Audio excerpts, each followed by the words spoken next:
Thanks to all of you for coming. So I'm Stephen Collins. I'm the CEO of Matter. This is the 2022 and our inaugural Innovation in Aging Demo Day, which we are thrilled to be at this point in the process, this point in the program, and really at this point in helping to foster more solutions focused on age tech. It's an area that Matter has really dug into in the last 6 to 12 months and to really try to understand who's innovating, who's investing, what's going on in the space, where are the gaps. And we've really, our thesis is that it's an underinvested, kind of under-innovated space with a huge potential and a huge amount of opportunity for innovators that can really solve challenges for older adults that are as acute as they've ever been. So very excited about the companies that you're all going to hear from today and the companies that we have been working with. So a little bit about Matter, for those of you who aren't familiar, we are a healthcare technology incubator and innovation hub. We're headquartered here in Chicago, operating globally. Our mission is to accelerate the pace of change of healthcare. We do 3 things in service of our mission. So first is we incubate startups. We launched about 7 years ago. 7 years ago, we've worked with more than 700 companies. They range from very early stage to growth stage startups. They have collectively raised more than $2 billion to fuel their growth. They come from all over the world, and we have a suite of services to help them at every stage of development.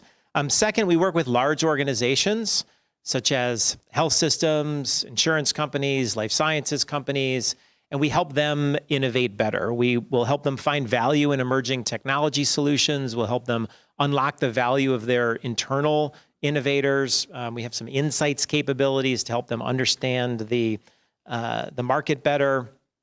And third, we're a nexus for people who are passionate about healthcare innovation and healthcare transformation. We love doing events like this that are open to the public, that can really serve as a point to inspire and to educate and to inform and to connect people in a shared mission to accelerate the pace of change of healthcare.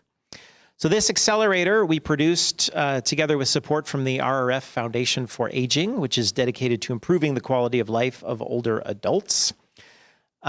We kicked off this program, and you'll hear more about them in a minute from their president.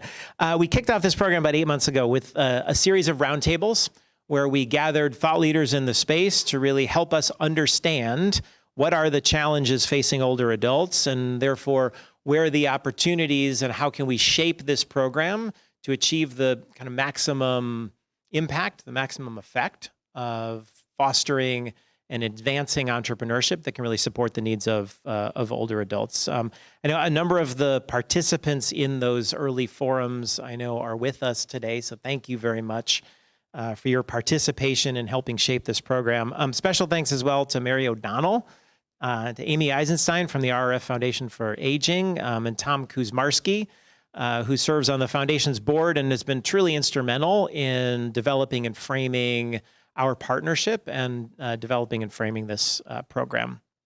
So we focused on supporting entrepreneurs with technology-enabled innovations that empower human connections among older adults to reduce social isolation and loneliness.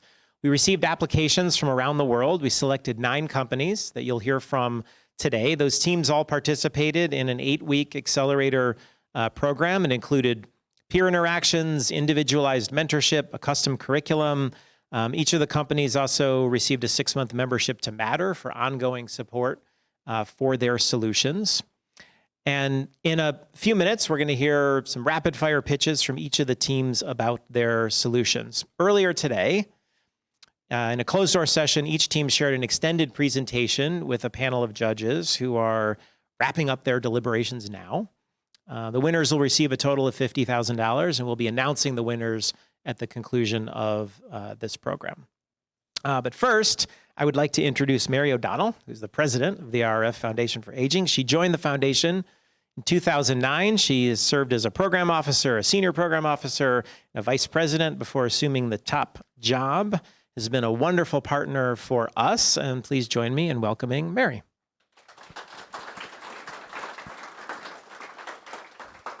Thank you for that, Stephen. And hello, everybody. What a joy it is to be here today.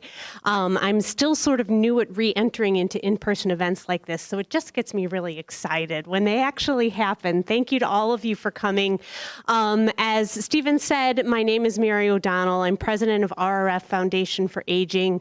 We are a private grant-making organization that is focused exclusively on aging and improving the quality of life of older people.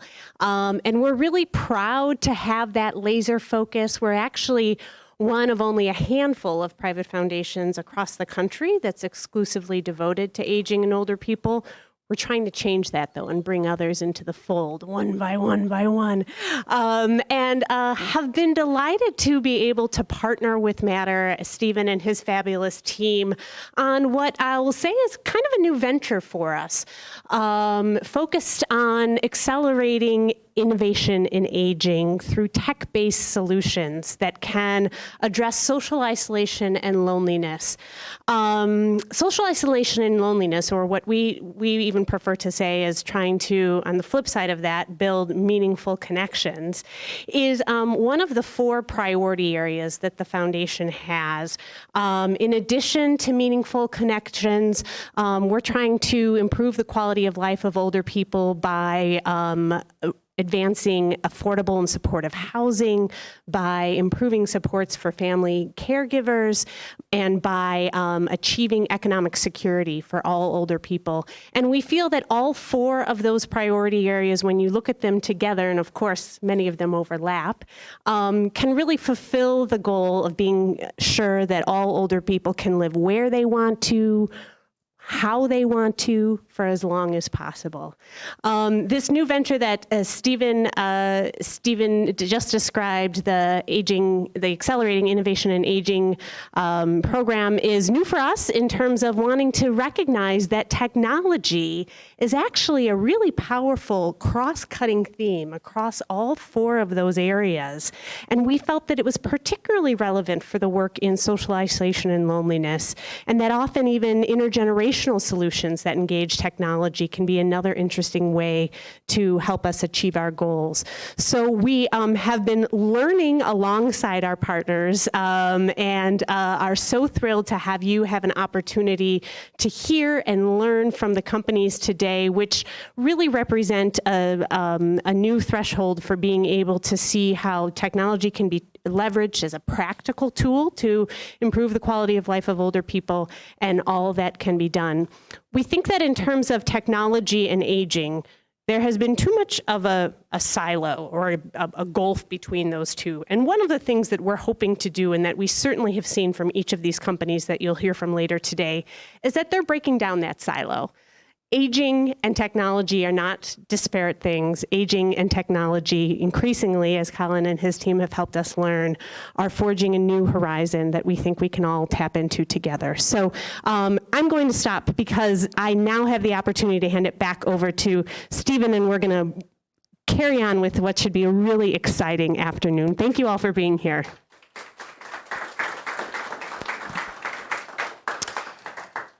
Thank you, Mary. And now I have the pleasure of introducing our keynote speaker, Steve Ewell.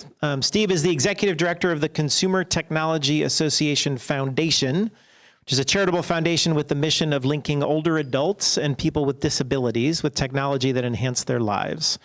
They support programs providing independence, purpose, and vital connections for people across the country. Steve is the founding executive director of the CTA Foundation, which he helped launch in 2012. He previously held a number of public-private roles in the Washington, D.C. area, but most importantly, most interestingly, I think, he and his wife own a historic dairy farm in Northern Virginia called 48 Fields. It serves as a cidery, a lavender farm, and a wedding venue. So please join me in welcoming Steve Ewell.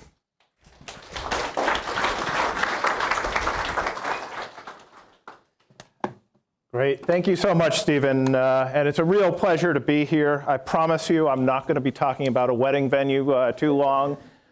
We can focus in on the technology and the opportunity for technology to really make the difference in the lives of older adults and people with disabilities. I am really thrilled to be here because I think that the partnership that you just had an opportunity here of between Matter and RRF and the startup companies that we're going to hear about today are really exciting. This is an opportunity for technology to really make a difference in people's lives. I'm going to have a chance to talk a little bit about what are some of the demographics that we're seeing in the aging space, as well as some of the things that we're seeing across the technology industry, and then bring that all together to talk about how can we all make a difference. So, as Stephen said, I head up the CTA Foundation, which is tied to the Consumer Technology Association. They're a trade association that represents about 1,500 tech companies, everything from the big global brands to brand new startups and everything in between. It's probably best known for running CES, which is a trade show we do out in Las Vegas every January, and I hope many of you will join us there. It's always a great deal of fun. So our foundation, we launched 10 years ago as a way to give back on behalf of the industry. And our foundation is specifically focused in on how technology can help older adults and people with disabilities. And as I said, I'm very excited about this partnership because it is exactly this type of relationship between industry and philanthropy and giving back that we love to see. I like to tell the story. When we launched the foundation 10 years ago, I will admit, I did not come out of the aging space. I came out of the tech side of the world. So I did what everyone does when they do that. Turned to Google, said, philanthropy, aging, what am I going to be doing with this foundation? Turns out there's an organization called Grantmakers in Aging. So on a whim, bought a ticket, went out to one of their conferences, and immediately got met with, what is a technology person doing at an aging conference? Like, this is just too weird.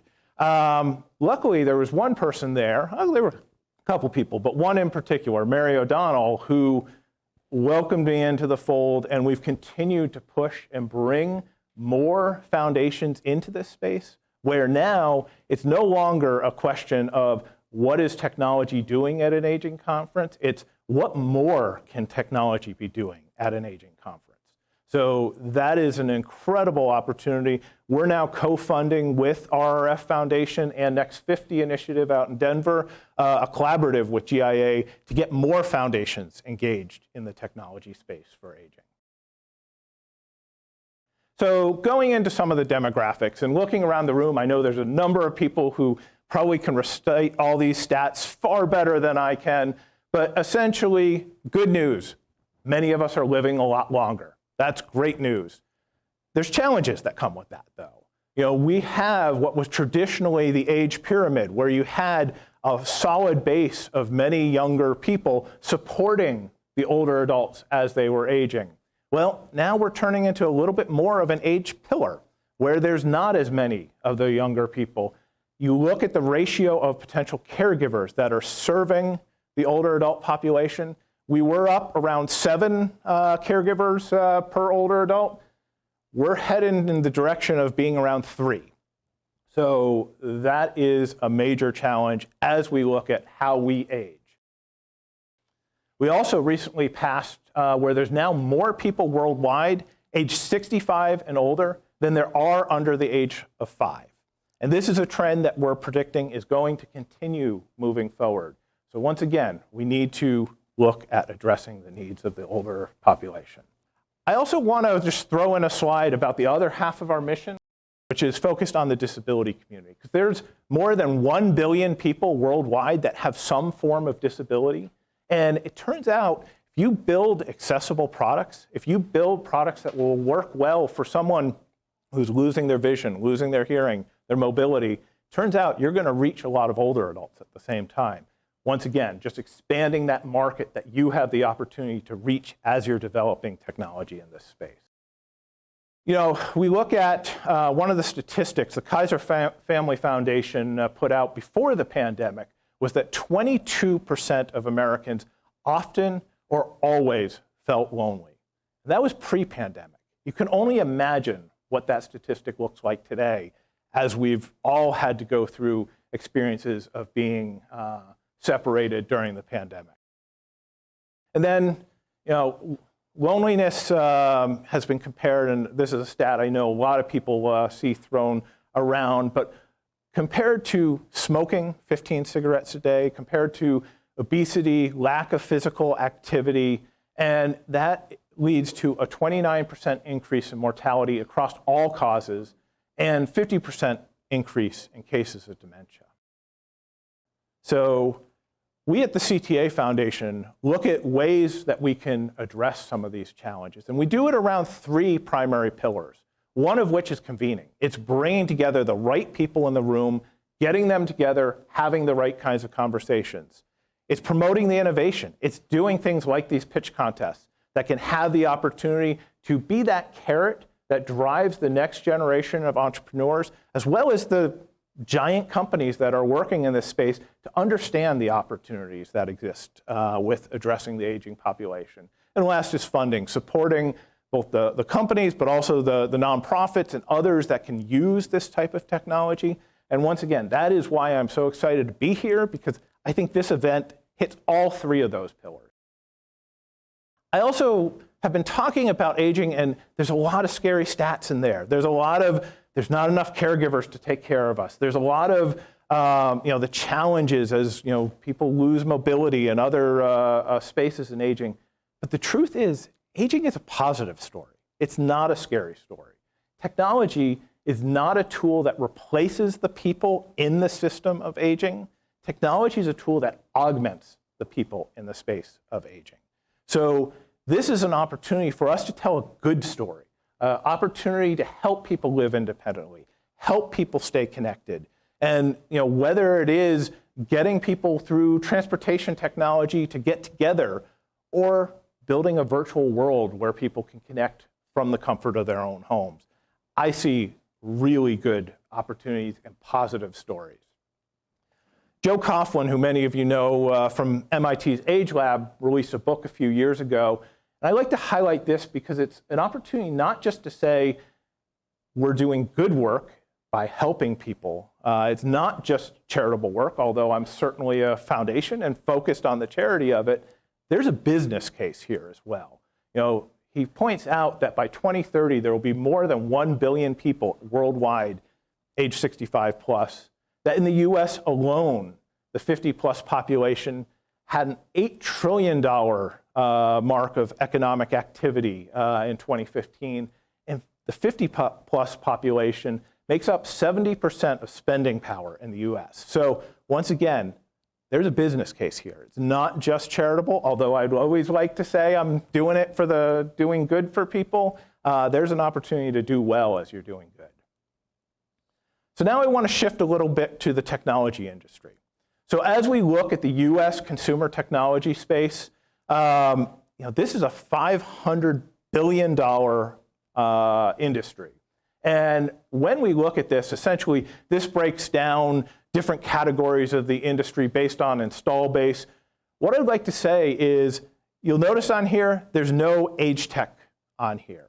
And that's because I don't believe age tech is actually a separate category. I believe age tech is a characteristic of technology. So whether you're talking about health and wellness technology, smart home technology, lifestyle tech, transportation, vehicles, there's an opportunity for any one of these products to make a difference in the way we all age. So looking at the top 5 consumer technology products that are owned by American households, right at the top, I don't think it will surprise anyone, televisions and smartphones. Right below that is laptops or notebook computers. When you look at the products that many of the innovators are looking at as far as addressing the needs of older adults, it's not a coincidence that you see interfaces that sit on a television that can help connect people with a technology that they're very comfortable with. Apps or other things that use phone devices to be able to, once again, it's something that people are comfortable. We're going to where the people are with the opportunity to meet the older adult population. But we can also look out. So this is a breakdown on the top 10 technologies that people have indicated to us in our research they plan to buy within the next 12 months. And certainly there's things on there. Smartphones and televisions are still right up there near the top, video game equipment and others. But we see things like smart speakers. And based on some of the pilots and products that we've been able to do using a variety of different senior housing communities, we see some really interesting opportunities with some of these emerging spaces of technology to make a difference. Once again, this might be a little hard to read, but essentially this breaks down. We did a survey last year of older adults and which types of technologies they own. Once again, this was for the 55 plus population, and it breaks down into different age ranges. Smartphones are highly owned. It drops off though when you get to the 85 to 99 demographic. But the reverse of that is home phones, which had essentially the opposite of home phones. It jumps up when you get to the older population, whereas it's a little bit lower with the younger, older population. So just looking at the types of technologies that we see existing out there. I also like to always dig into smart home products, because I do think that this is a real opportunity to address the needs of older adults as we look at technologies. In our survey, 45% of older adults said they own some form of smart home technology. Most of them were smart doorbells were right at the top. Home robotic vacuum cleaners. Everyone has their Roomba that's cleaning up after them. Smart thermostats. Those were kind of the top of the list. But when we flipped it around and asked them, what are they interested in buying within the next year? Once again, we had 58% of the participants say they were looking to buy some form of smart home technology. Smart doorbells were right at the top. Smart light bulbs, smart thermostats. And I think that goes to products that have been able to help explain their value proposition to the consumers that we're talking about in this space. This is one other slide I'll throw in there, mostly just because I find it interesting, especially being here at Matter and talking about health. We did a survey, we've done it twice now. We did it in 2018 and we did it again last year in 2021, and asked the participants what factors make the biggest difference in their trust of kind of health monitoring and health tech products. By far and away, and this probably won't surprise many people here in the room, recommendation from a physician, followed by recommendation from pharmacists, recommendations from family members, being a trusted brand, but none of them come close to a recommendation by a physician.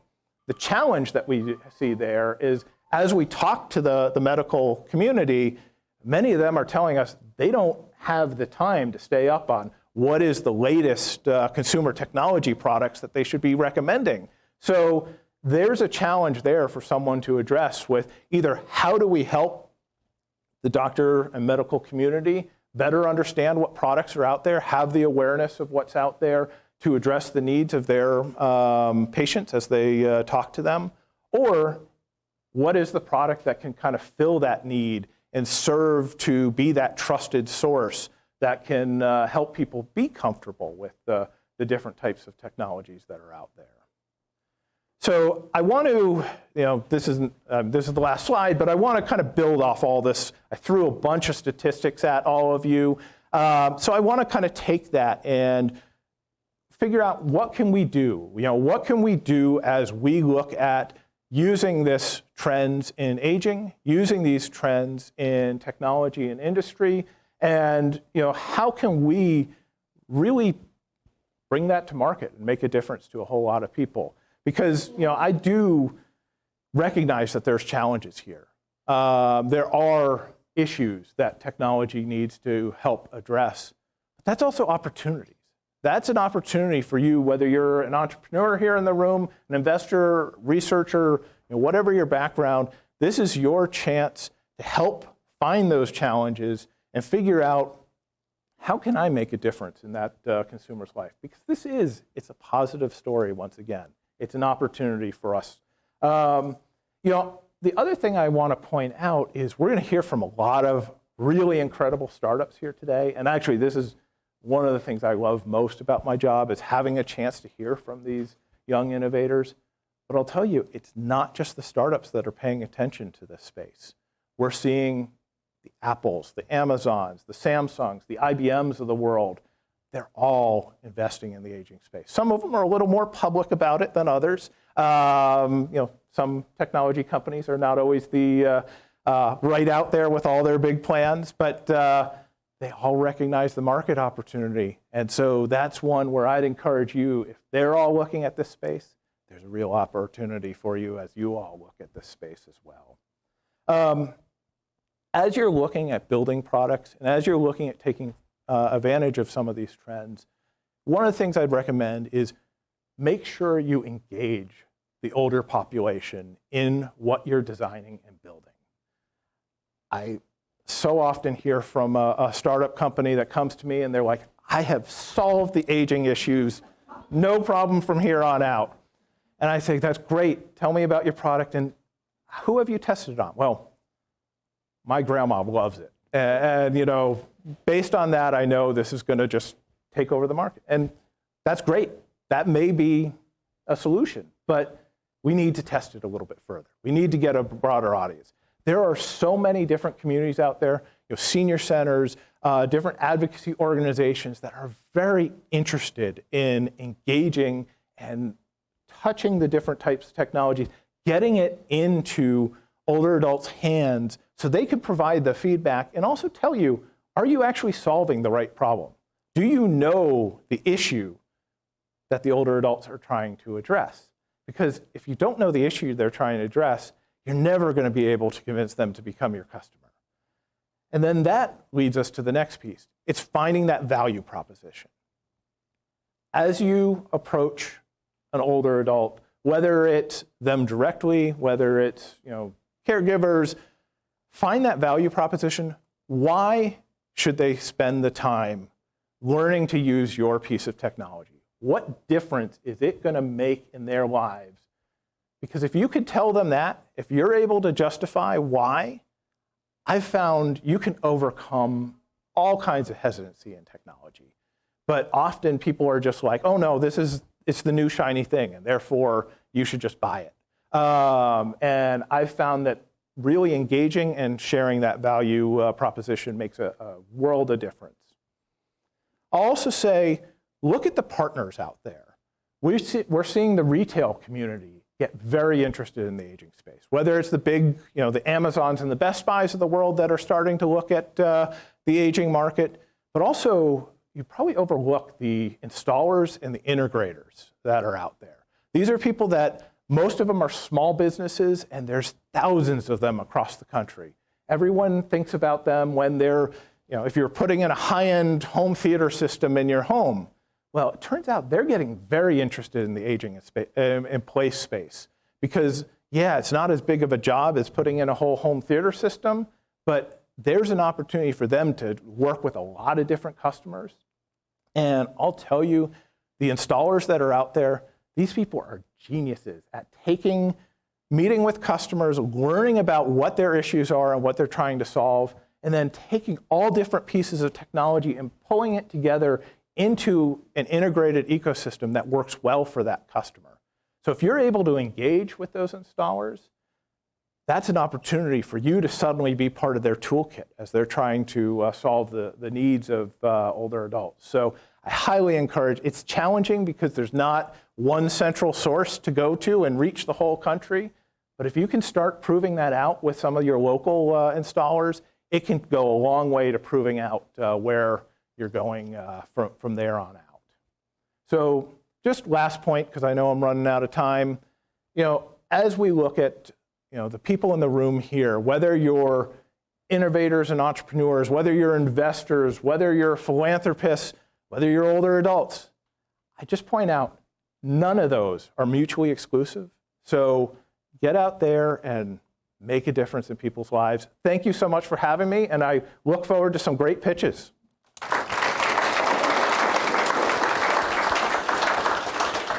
Thank you. Thanks so much, Steve. Really appreciate your insights and your perspective on the industry and the market and the way you're framing the questions around innovators as they're looking to enter this space. So with that, it's time to hear from some innovators, hear from some startups.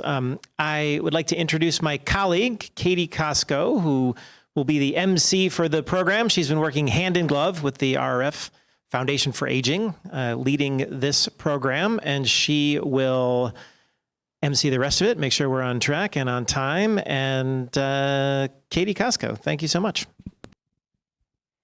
All right, thanks so much, Stephen. And hey, everybody, thanks so much for coming out tonight. Today, actually. We're so excited to have you listen into the quick pitches that we have from the startups who participated in this program.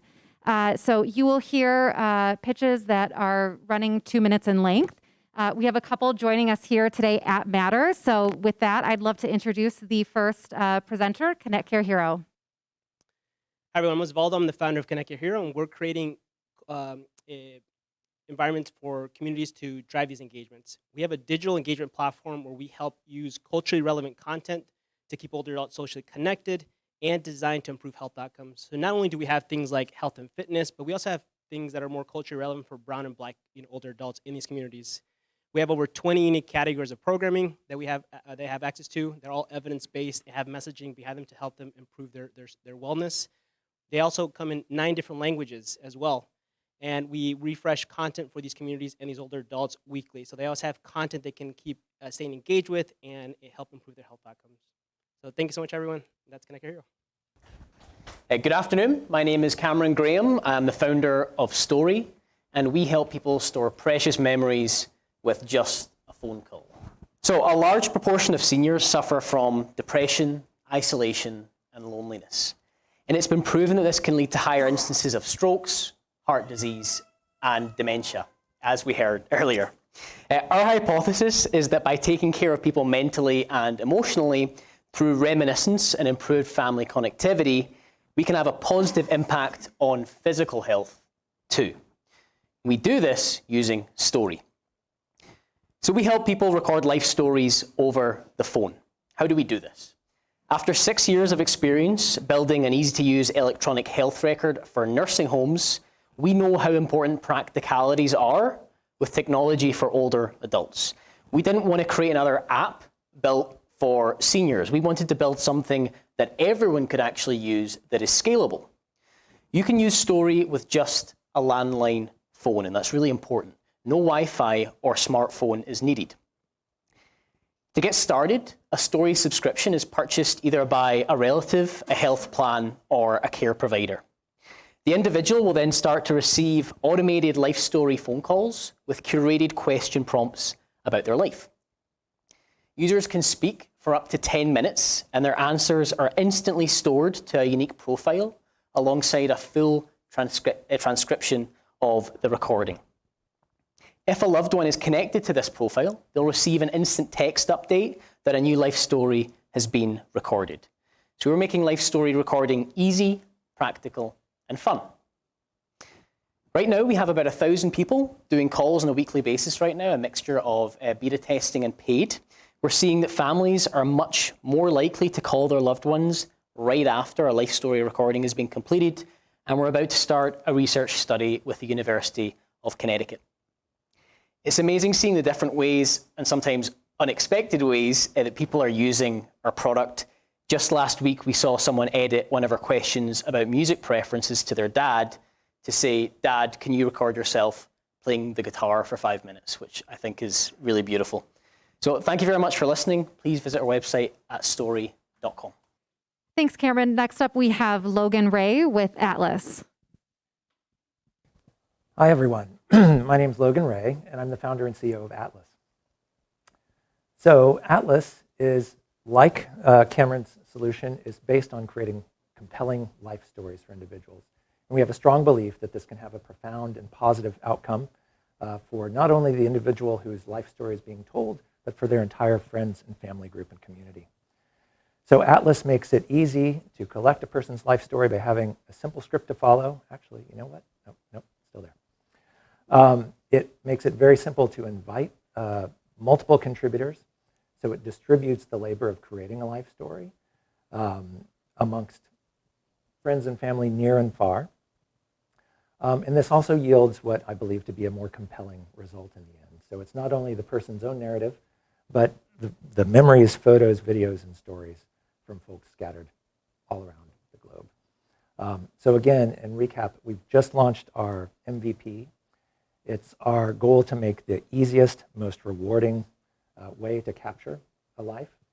And we hope that in doing so, we can create a really powerful and scalable solution to address social isolation and loneliness for older adults. Thank you. Next up, we have Paige Wilson with NeighborForce. Awesome. Yeah, so like I said, Steve already kind of has really primed us on everything that's happening in the aging space, and there is a lot of opportunity, but there's one problem or challenge that we're focused on, and this is the fact that the number of people over 80 is tripling in the next 3 decades. And aging's good, but they're going to need help. They want to stay in their home. They want to stay engaged and connected in the community. Throughout history, family has been their first line of support. But again, as Steve said, the number of family caregivers is dropping every decade. So literally, who's going to be there for them?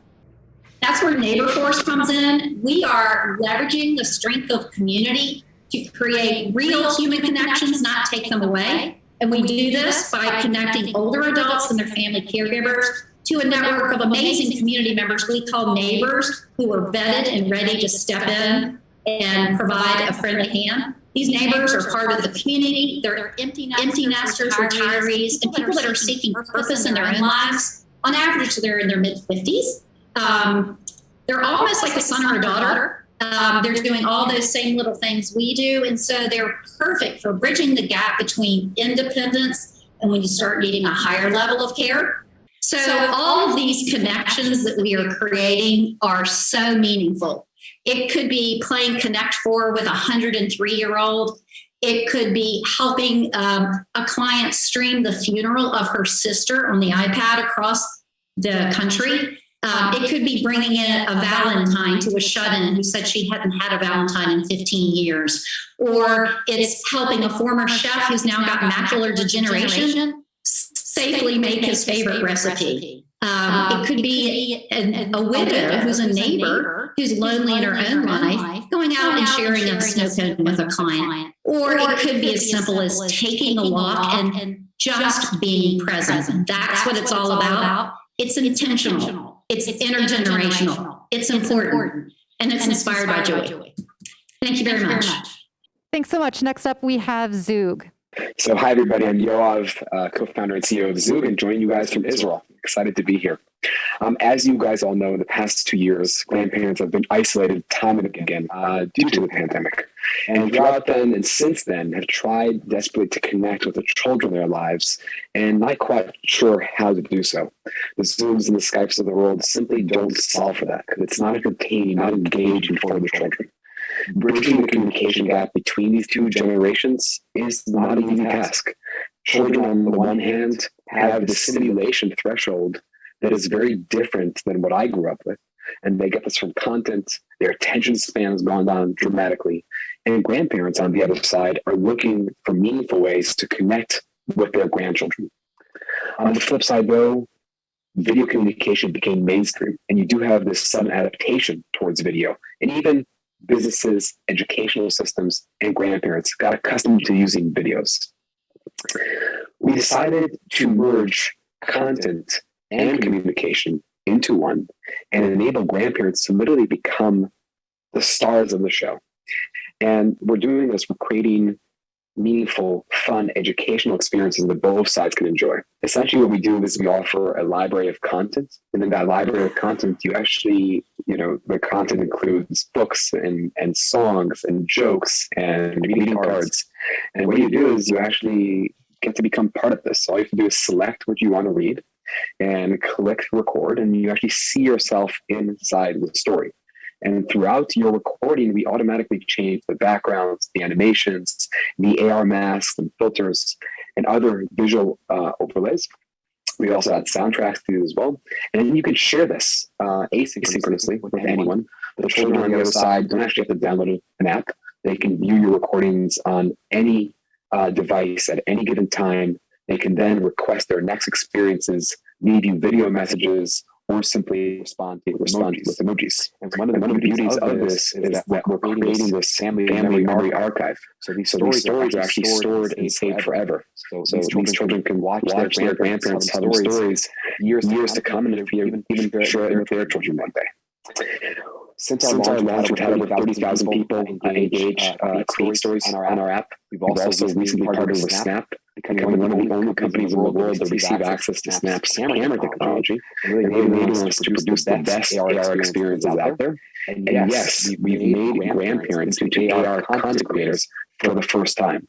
Experiences that they find fun and engaging to create, and their grandchildren, of course, love to receive. And just yesterday, we actually launched our first DreamWorks partnership, DreamWorks content, which is super exciting.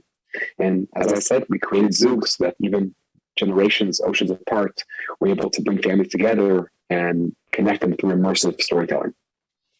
Thank you. Thank you. Up next, we have Silwiz. Hi, everyone. I'm Pushkala Subramanian. I'm the founder of Silwiz. It's about time we start talking about the great retirement with data. 10,000 people are retiring in the US every single day. That translates to 1.5 billion years of experience that is exiting the active workforce over the next decade. At least 50% of the people who are retiring today are retiring with little to no life savings. And most of them are offering unpaid services to the community. Not leveraging their experience over time has an impact on their wellness. So what are we doing about it? Imagine a world where we are able to tap on the wisdom of experience from these individuals and help them sustain their incline, both from a wealth and wellness perspective. That's what Silwiz is all about. Silwiz is an artificial intelligence-based, community-oriented marketplace that connects people who have a wealth of experience with those who can leverage it in a smart and purposeful way. So if you are someone with years and decades of experience, you have so much to offer. You will be able to connect with upcoming professionals, students, and other entrepreneurs like me and guide us in our aspirations. We value your experience and you get paid for it.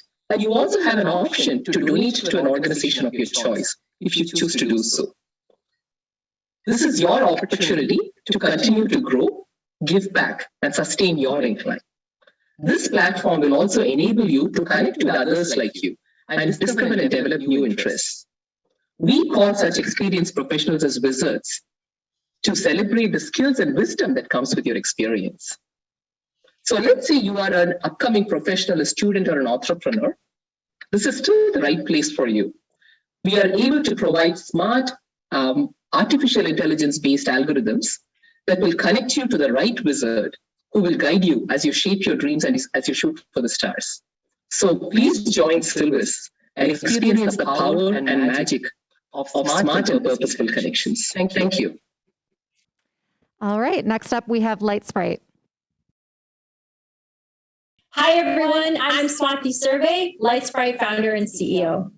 Lightsprite's a digital therapeutic gaming platform. We deliver improved outcomes and data insights through clinically validated inclusive games, which empowers the self-management of chronic health conditions.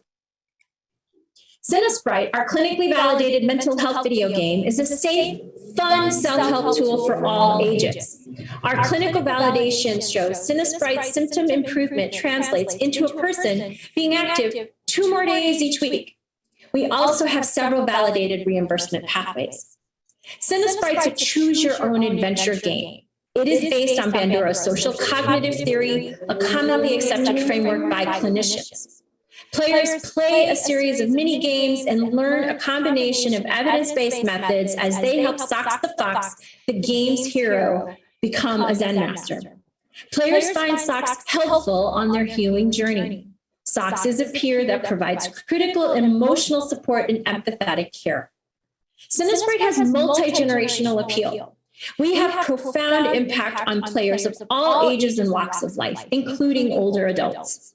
We have saved their lives, helped with loneliness, brought joy, healed, changed mindset, and inspired. Another important part of our platform is the unique and rich player-generated data our games collect. We address isolation and loneliness with a unique differentiated multi-prong approach. Cinnesprite's multiplayer gratitude game connects people.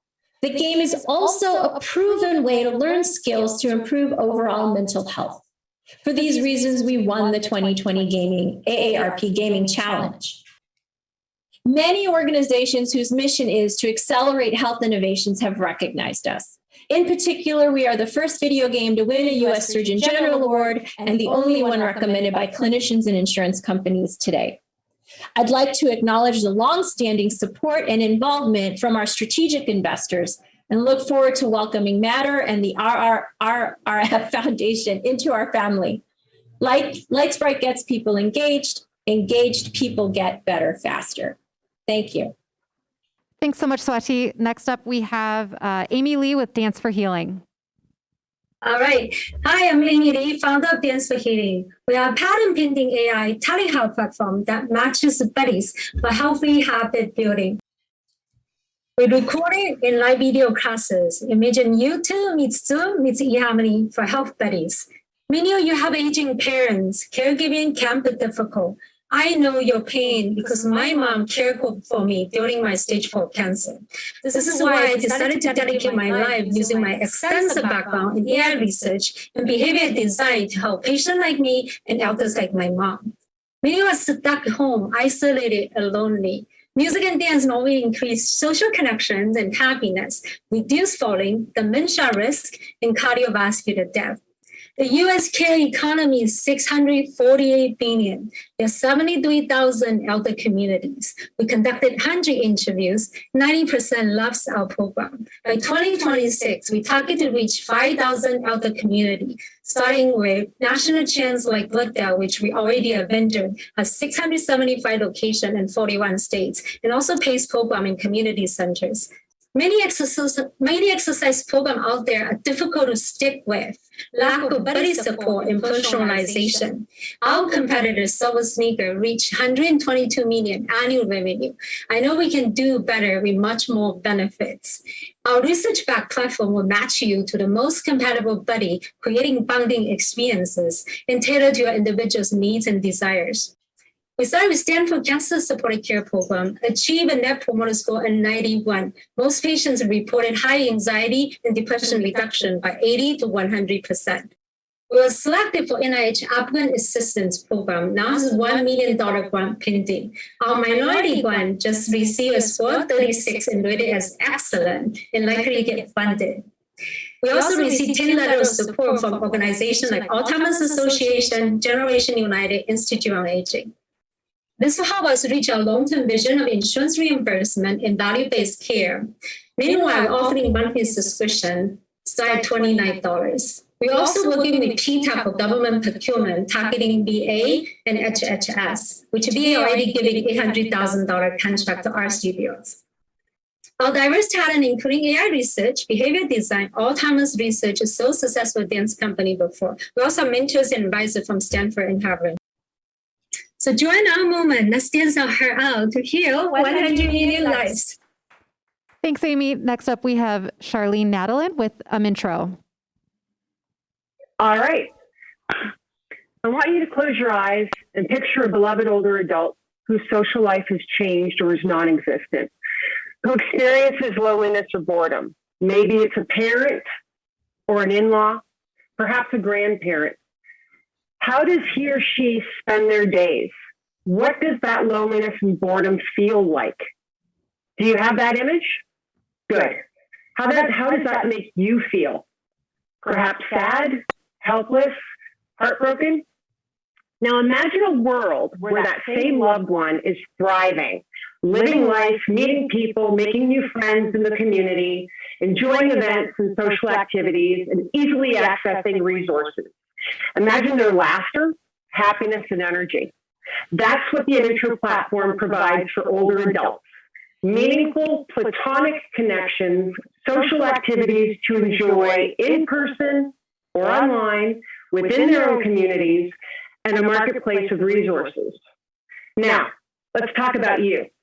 I want you to imagine a platform that brings you and other adult children together in one community, where you can share your fears and concerns, your experiences, seek and provide advice, and access professional resources to support you in supporting your aging loved ones. A peer support network, community, and marketplace of resources by Mintro.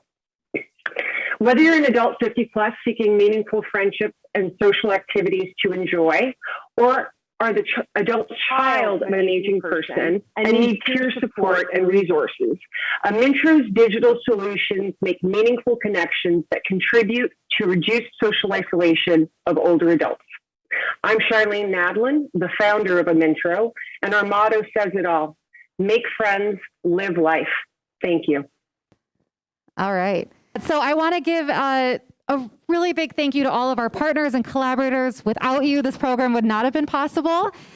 So special shout out to RRF Foundation for Aging, Mary O'Donnell, Amy Eisenstein, Tony Perry, Tom Kuzmarski, Ruth Ann Watkins, Kathy Kalaji, and also thank you to the judges who participated in the program today. So we had a private closed-door sessions earlier this morning. And with that, we had, just a big thank you to Mary, Tony Perry, Jenny Poth, Karen Atkin, Steve Buell, Stephen Collins, and Gina Konstantakopoulos. Also want to thank you just to our mentors and faculty who supported the program. Matt Bernard, Pam York, Nathan Pritzker, Tony Perry, Eunice Lynn Nichols, Toby Dichter, Margaret Danilovich, Darcy Evan, Liz Metzger, Callie Alton, Dan Hertzman, Joy Tolliver, and Henry Sock. And then also thank you to our community partners, the Village Chicago. So again, Darcy Evan, David Baker, Liz Metker, and also Callie Alton. Thank you.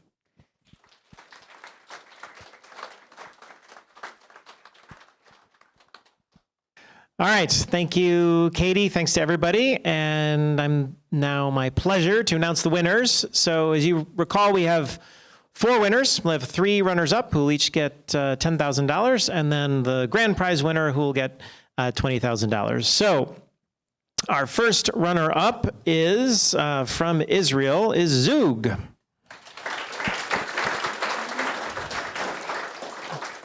Congratulations, Zug. Our second runner-up from Chicago is Connect Care Hero. Congratulations, Osvaldo. And our third runner-up from California is Atlas. Congratulations, Logan. And the final grand prize winner goes to Story.